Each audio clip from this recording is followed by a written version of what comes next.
Good morning class. आज आप chapter 8 स्वास्थ्य ही जीवन है इसके बारे में पढ़ेंगे। इस पाठ में स्वस्थ और सुखी जीवन के लिए घर की साफ सफाई, शरीर की स्वच्छता, संतुलित आहार, व्यायाम और हंसी के महत्व को स्पष्ट किया गया है। स्वच्छता अभियान के इस दौर में केवल बाहरी स्वच्छता ही नहीं, शारीरिक स्वच्छता और वैचारिक शुद्धि की भी आवश्यकता है। जैसा कि महात्मा गांधी ने कहा है कि स्वच्छ परिवेश, स्वस्थ शरीर तथा प्रगतिशील विचार राष्ट्र निर्माण में सहायक होते हैं। अहमद आज घर पर बीमार पड़ा है। उसे कई दिन से बुखार आ रहा है। उसके पिताजी ने उसे बहुत समझाया था कि बाजार की गंदी मिठाई जिस पर मक्खियाँ बैठती हैं मत खाया करो, पर अहमद नहीं माना। परिणाम यह हुआ कि आज जब उसके विद्यालय में वार्षिक खेलकूद संबंधी कार्यक्रम हो रहे हैं, तब वह घर पर पड़ा है। आज उसकी कक्षा के विद्यार्थियों का 8वीं कक्षा के विद्यार्थियों के साथ कबड्डी का मैच है।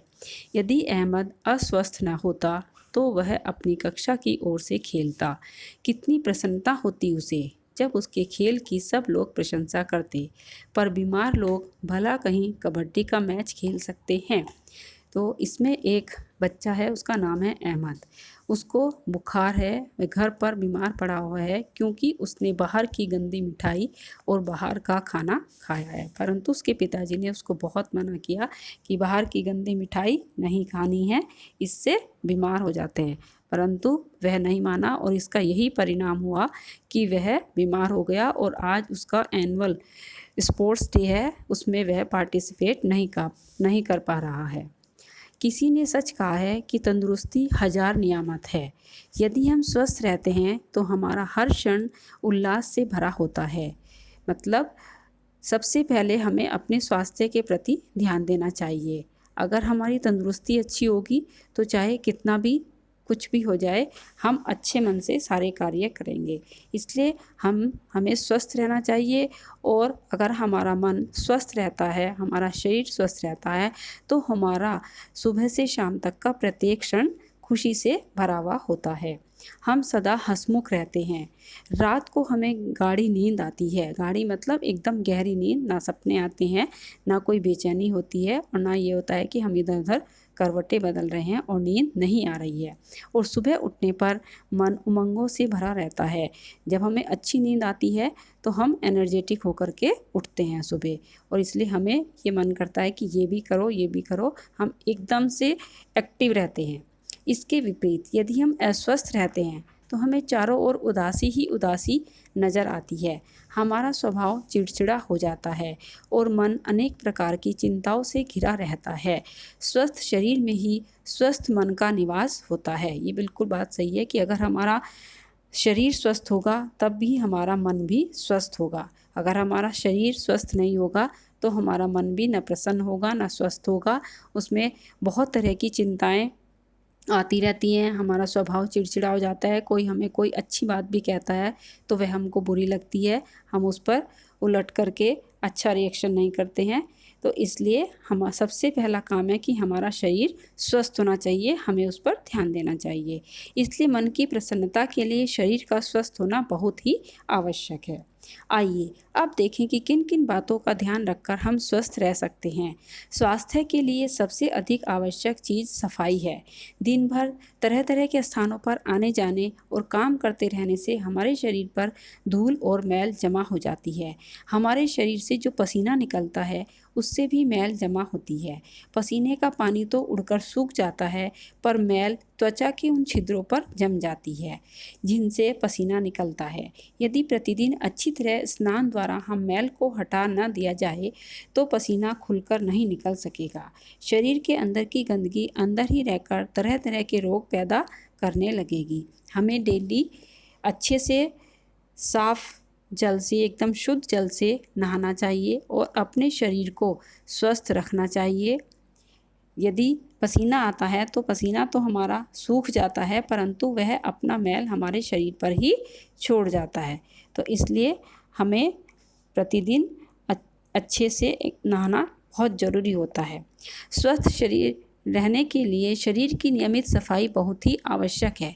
इसके लिए हमें प्रतिदिन खुरदरे कपड़े से शरीर रगड़ रगड़ कर नहाना चाहिए।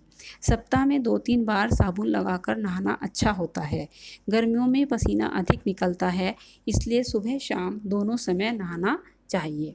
शरीर की सफाई के साथ ही आवश्यक है कि हम कपड़े भी साफ पहनें। गंदे कपड़ों में तरह तरह की बीमारियों के कीटाणु जमा हो सकते हैं। हमें दूसरों के उतारे हुए कपड़े बिना धुले नहीं पहनने चाहिए। इससे दूसरों के रोग हमें भी लग सकते हैं। इसी कारण दूसरों के तौलिए से भी हमें अपना शरीर नहीं पोंछना चाहिए। घर में जितने भी मेंबर्स होते हैं उन सबको अपना अलग अलग तौलिया रखना चाहिए। एक दूसरे का तौलिया हमें प्रयोग में नहीं लाना चाहिए और किसी हल्के से खुरदुरे कपड़े से अपने शरीर को नहाते समय हमें रगड़ना चाहिए। कभी कभी हफ्ता में 1-2 बार साबुन भी लगा लेना चाहिए और गंदे कपड़ों से हमें दूर रहना चाहिए। प्रतिदिन हमें कपड़े अवश्य बदलने चाहिए, साफ़ सुथरे कपड़े पहनने चाहिए। घर की सफाई का भी बहुत महत्वपूर्ण स्थान है। जिस घर की प्रतिदिन नियम से सफाई नहीं की जाएगी, वहाँ मकड़ियाँ अपने जाले बना लेंगी। उन जालों में और फर्श की धूल में तरह तरह के रोगों के कीटाणु पल सकते हैं। घर में प्रतिदिन झाड़ू देना तथा खिड़कियों और दरवाजों आदि को साफ करना आवश्यक है। साथ ही घर के अंदर और बाहर की नालियाँ भी सदा साफ रखनी चाहिए। जितने हमारे घर के आसपास या घर के अंदर बर्तनों में या टब में या बाल्टी में पानी भरा रहेगा, उतने ही मच्छर पैदा होंगे और उतना ही ज़्यादा हमें बीमारियों का सामना करना पड़ेगा, क्योंकि उनमें कीटाणु पनपते रहते हैं। इसलिए हमें घर के आसपास की नालियों को, अपनी घर की खिड़कियों को, दरवाज़ों को, दीवारों को अच्छे से साफ़ टाइम टाइम पर साफ़ करते रहना चाहिए। उनसे जाले हटाते रहना चाहिए, वरना मकड़ियाँ उनमें जाले बना लेती हैं और उन जालों में अनेक प्रकार के कीटाणु जमा होते रहते हैं। साथ ही घर के अंदर और बाहर की नालियाँ भी सदा साफ रखनी चाहिए। यदि हम आसपास के स्थान को साफ नहीं रखेंगे तो वहाँ की गंदगी अवश्य ही हमारे घरों में बीमारी फैलाएगी। इसलिए हमें घर के साथ गली और मोहल्ले की सफाई पर भी ध्यान देना चाहिए। अच्छे स्वास्थ्य के लिए ताज़ी हवा और धूप बहुत आवश्यक है। हमें अपने मकान की खिड़कियाँ और रोशनदान यथासंभव खुले रखने चाहिए, ताकि उनसे ताज़ी हवा अंदर आ सके और गंदी हवा बाहर जा सके। खिड़कियाँ और रोशनदान बंद रखने से दूषित हवा कमरे में ही भरी रहती है। उसी में बार बार सांस लेने से वह और दूषित होती चली जाती है। ऐसी हवा फेफड़ों में जाकर हमारे स्वास्थ्य को हानि पहुंचाती है। इसीलिए ज़्यादा एसी में बैठना हमारे लिए नुकसानदायक होता है, क्योंकि एसी में बैठने के कारण हम सारे खिड़की और दरवाजे बंद रखते हैं और जो ब्रीथिंग करते समय हम अपनी सांस की हवा बाहर छोड़ते हैं, फिर वही अंदर लेते रहते हैं, तो क्योंकि वह हवा वहीं घूमती रहती है। और यदि हमारे घर की कमरे की खिड़कियाँ दरवाजे खुले रहेंगी तो साफ़ हवा अंदर आती रहेगी और जाती रहेगी, गंदी हवा बाहर जाती रहेगी। इस तरह से हवा का सर्कुलेशन बना रहेगा। तो इसलिए हमें अपने घर की खिड़कियाँ और दरवाजे नियमित रूप से खुले रखने चाहिए। कभी ज़रूरत हो तब बंद कर लेना चाहिए, परंतु ज़्यादा समय के लिए हमें खुले ही रखना चाहिए, ताकि उनसे हवा भी आ सके और धूप भी आ सके। सर्दियों में हमें धूप का भी यथासंभव सेवन करना चाहिए। इससे हमें विटामिन डी प्राप्त होता है। जब हम धूप में बैठते हैं तो हमें विटामिन डी मिलता है। गर्मियों में बहुत हल्की हल्की एकदम सुबह निकलते समय जब सूरज उदय होता है वो धूप लेनी चाहिए, और सर्दियों में हम धूप में ज़रूर बैठना चाहिए, जिससे हमारे शरीर जो है स्वस्थ रहता है और उसमें गर्माई रहती है और हमें विटामिन डी प्राप्त होता है, जो स्वास्थ्य के लिए बहुत आवश्यक है। स्वास्थ्य के लिए पानी की शुद्धता भी आवश्यक है। पानी हमें नगर पालिका के नलों से मिलता है। गांव में पानी कुएं से मिलता है। कुएं की जगत खूब ऊंची हो ताकि कुएं में धूल और कूड़ा ना जा सके। जो कुएं की चारों तरफ की दीवार होती है उसकी बात कही गई है कि यह ऊंची होनी चाहिए, जिससे उसके आसपास से अगर व्हीकल कोई गुजर रहे हैं तो उनसे उड़ी हुई धूल उस कुएं में ना जाए। तालाब का पानी तो कभी नहीं पीना चाहिए, क्योंकि तालाब की चारों तरफ की कोई दीवार नहीं होती है, सारा हमेशा वो खुला रहता है और उसमें गंदगी, धूल, मिट्टी, कभी जानवर भी नहाते हैं, तो उसका पानी हमें कभी भी नहीं पीना चाहिए।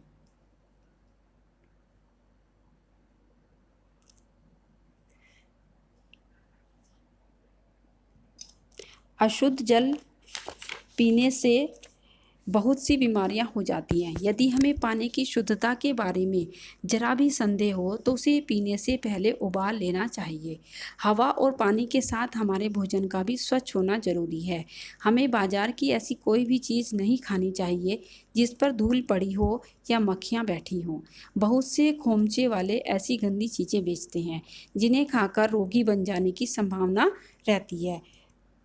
मार्केट में जो खाना मिलता है, चाहे वो चाट हो, पकौड़ी हो, मोमोज हो, गोलगप्पे हो, कुछ भी हो, कि जो लोग खुले रखते हैं और आने रोड पर चलने वालों की जो धूल उड़ी हुई होती है वो उन पर बैठती रहती है। तो ऐसी खुली हुई जगह की चीज़ें हमें नहीं खानी चाहिए और उन पर अगर मक्खियाँ बैठी है तब तो वो बहुत बहुत बहुत ही ज़्यादा गंदी होती हैं, इसलिए हमें उनसे बचना चाहिए। स्वादिष्ट होने के साथ साथ भोजन पौष्टिक भी होना चाहिए। जंक फूड खा लेने से शरीर को पौष्टिक तत्व नहीं मिल पाते। संतुलित भोजन में रोटी और दाल के अलावा हरी सब्जी, फल और दूध का होना आवश्यक है, परंतु यह आवश्यक नहीं कि ये चीज़ें महंगी ही हों। मूली, गाजर और पालक जैसी सस्ती सब्जियां खाकर भी अच्छा स्वास्थ्य प्राप्त किया जा सकता है। हमें ज़रूरी नहीं है कि बहुत ज़्यादा महंगी सब्जियां आएँ, कि मटर, पनीर वगैरह यही सब खाएं। हम हरी सब्जियां जो सस्ती आती हैं, जैसे कि गाजर है, मूली है, पालक है, गोभी है, ये चीज़ें हमें खानी चाहिए। और अपने भोजन में हमें फल, दूध, सब्जी, दाल, रोटी, चावल इनका ज़रूर उपयोग करना चाहिए। पौष्टिक भोजन खाना चाहिए हमेशा और सुपाच्य होना चाहिए। सुपाच्य का मतलब जो जल्दी से डाइजेस्ट हो सके, उसको कहते हैं सुपाच्य भोजन। ज़्यादा जंक फूड नहीं खाना चाहिए। ज़्यादा जंक फूड खाने से हमारे शरीर को बहुत सारी बीमारियां लग सकती हैं और हमें अपने स्वास्थ्य का पूरा ध्यान रखना चाहिए। जो लोग शाकाहारी होते हैं उन्हें दूध और दही अधिक मात्रा में खाने चाहिए। शरीर की वृद्धि के लिए बच्चों का दूध पीना बहुत आवश्यक है। दूध अपने आप में पूर्ण भोजन है। इस अकेले भोज्य पदार्थ में वे सभी तत्व मिल जाते हैं जो शरीर के स्वास्थ्य और पोषण के लिए आवश्यक हैं। इसीलिए प्राचीन समय में कहा जाता था, दुग्ध भोजनम अमृतम, अर्थात दूध का भोजन अमृत के समान है। आजकल इसलिए नहीं कहा जाता है क्योंकि दूध वाले भी दूध में बहुत तरह की मिलावट करते हैं, इंजेक्शन लगाते हैं जानवरों को, तब वो दूध निकालते हैं। इसलिए आज के समय में ऐसा कहना थोड़ा सा संदेहजनक है, परंतु पहले टाइम में दूध एकदम अमृत के समान होता था। दूध में खट्टा, मीठा, कड़वा, नमकीन सब होता है, इसलिए दूध एक संपूर्ण आहार माना जाता है। अच्छी तंदुरुस्ती के लिए उचित व्यायाम भी जरूरी है। व्यायाम से मांसपेशियां बढ़ती और मजबूत होती हैं। अंग प्रत्यंग में शक्ति और स्फूर्ति आती है। दंड बैठक, कुश्ती आदि अपने देश के प्राचीन व्यायाम हैं। शीर्षासन, सर्वांगासन तथा सूर्य नमस्कार आदि योग संबंधी व्यायाम स्वास्थ्य के लिए बहुत उपयोगी हैं। खेलों से भी अच्छा व्यायाम हो जाता है। इसी प्रकार तैरना भी एक बहुत अच्छा व्यायाम है, जिससे मनोरंजन के साथ साथ शरीर के सभी अंगों की कसरत भी हो जाती है। हमें अब हल्के फुल्के व्यायाम भी करने चाहिए, जैसे शीर्षासन है, सर्वांगासन है, सूर्य नमस्कार है, प्राणायाम है, जो हमें शरीर में स्फूर्ति लाते हैं और हमारी हर तरह की कमी को पूरा करते हैं। व्यायाम करना स्वास्थ्य के लिए बहुत बहुत ही ज़्यादा उपयोगी है। खेल खेलना भी बहुत अच्छा होता है, खेलों से भी हमें व्यायाम मिल जाता है। तैरना बहुत अच्छा व्यायाम है, जिसमें बहुत आनंद भी आता है, हमारा मनोरंजन भी हो जाता है और साथ के साथ अंगों की कसरत भी हो जाती है। खुली हवा में टहलना मतलब मॉर्निंग वॉक भी स्वास्थ्य के लिए अत्यंत उपयोगी होता है। प्रसन्न रहना और हंसना स्वास्थ्य के लिए जरूरी है।